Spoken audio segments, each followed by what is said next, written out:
مولانا معین الدین کاشفی علیہ الرحمہ اپنی کتاب معارج النبوہ میں تحریر فرماتے ہیں اور وہ لکھتے ہیں کہ اللہ تبارک و تعالیٰ نے زمین بنانے سے پہلے، آسمان بنانے سے پہلے، چاند بنانے سے پہلے، سورج بنانے سے پہلے، جنت بنانے سے پہلے، کل کائنات بنانے سے پہلے اللہ نے اپنے نور سے نبی کے نور کو 9 لاکھ سال پہلے پیدا فرمایا، 9 لاکھ سال پہلے پیدا فرمایا۔ اب معین الدین کاشفی علیہ الرحمہ لکھتے ہیں کہ نبی پاک صلی اللہ علیہ وسلم نے نور کی شکل میں اللہ کی بارگاہ میں 2 رکعت نماز نفل ادا فرمائے۔ حضرات کس طرح سے پڑھے؟ جس طرح سے میں اور آپ پڑھتے ہیں، جس طرح سے ہم لوگ پڑھتے ہیں؟ نہیں۔ آقا کریم صلی اللہ تعالی علیہ وسلم جب نفل نماز پڑھنے کے لیے کھڑے ہوئے اور آپ نے جب قیام کیا تو معین الدین کاشفی لکھتے ہیں کہ آقا کریم نے نور کی شکل میں 1000 سال تک آپ قیام میں کھڑے رہے، اللہ کی حمد و ثنا کرتے رہے، اللہ کی تسبیح پڑھتے رہے، عبادت کرتے رہے۔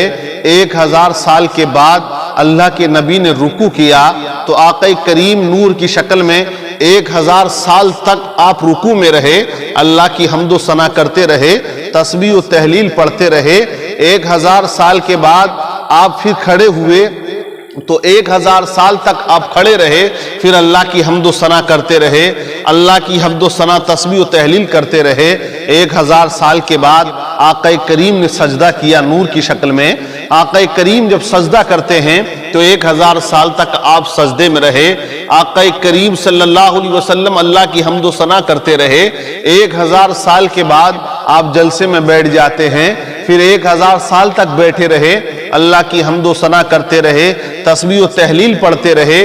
آقا کریم نے دوسرا سجدہ کیا، 1000 سال تک پھر سجدے میں رہے، اللہ کی حمد و ثنا کرتے رہے، تسبیح و تہلیل پڑھتے رہے۔ حضرات محترم، اس طرح سے پیغمبر اعظم صلی اللہ علیہ وسلم نے نور کی شکل میں 2 رکعت نماز نفل ادا فرمائے۔ حضرات 2 رکعت نماز نفل ادا فرمائے۔ معین الدین کاشفی لکھتے ہیں ان 2 رکعت میں پیغمبر اعظم نے 20,000 سال کا عرصہ لگا دیا۔ 20,000 سال تک اللہ کے نبی نے عبادت کی، 2 رکعت نماز نفل مکمل فرمائے۔ آقا کریم نے جب سلام پھیرا اور جب آپ نماز سے فارغ ہوئے، رب کی بارگاہ سے آواز آئی، اے میرے محبوب، تو نے میری عبادت کا حق ادا کر دیا ہے، مانگ کیا مانگتا ہے، چاہ کیا چاہتا ہے؟ اے میرے محبوب، جو دعا کرو گے میں قبول فرما لوں گا، جو بھی مانگو گے میں عطا کر دوں گا۔ آج جو دعا کرو گے آپ کی دعا کو قبول کر لیا جائے گا۔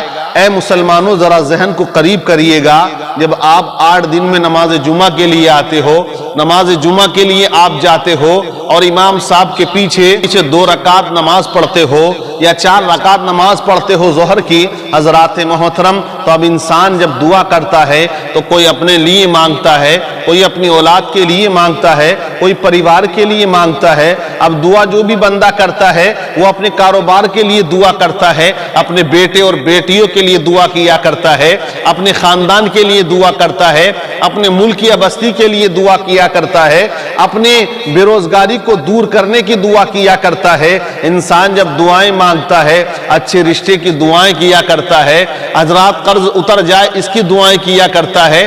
انسان دعاؤں میں لگ گیا، لیکن اپنے لیے تم مانگتے ہو، اپنی ذات کے لیے تم مانگتے ہو، لیکن میرے رسول سے جب فرمایا، میرے نبی سے جب فرمایا، اللہ کی بارگاہ سے آواز آئی، محبوب مانگو کیا مانگتے ہو؟ میرے رسول نے جب دعا کے لیے ہاتھ اٹھائے، نور کی شکل میں پیغمبر اعظم صلی اللہ علیہ وسلم نے جب دعا کی ہے، اے مسلمانوں، تو اپنے لیے نہیں مانگا، اپنی اولاد کے لیے نہیں مانگا، اپنے خاندان کے لیے نہیں مانگا، اپنے بچوں کے لیے نہیں مانگا، اپنے قبیلے کے لیے نہیں مانگا، اپنے مکے والوں کے لیے نہیں مانگا، صرف مدینے والوں ہی کے لیے نہیں مانگا۔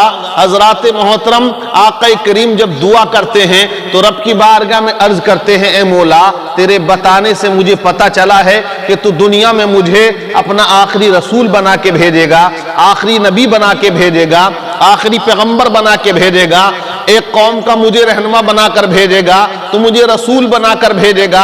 اے میرے پروردگار، آج اگر تو میری عبادت کے بدلے میں کوئی چیز دینا چاہتا ہے تو میں دعا کرتا ہوں کہ تو میری گناہگار امت کی بخشش فرما دے، تو میری گناہگار امت کی بخشش فرما دے۔